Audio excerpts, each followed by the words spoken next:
গাড়ি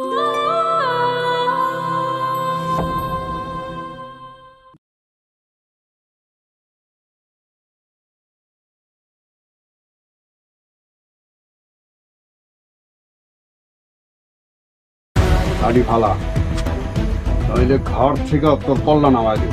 বড় ভাই একটু নরম হোক, তারপরে সব পাওয়ার আমাকে আপনারা মায়ের উপরে এরকম অত্যাচার করেন না, মায়াটা সহ্য করতে পারবো না। অন্য চাল দিতে হইব। কি চাল দিবা?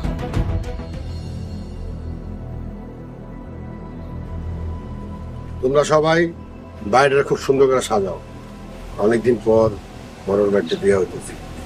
এমন কইরা সাজা যাতে এলাকার লোক দেখে অবাক হয়, মরল বাড়ির বিয়া। আর কিছুদিন লাগে বাজার থেকে আইনা সাজাও। আলাল, জি আব্বা। তুই আর করিম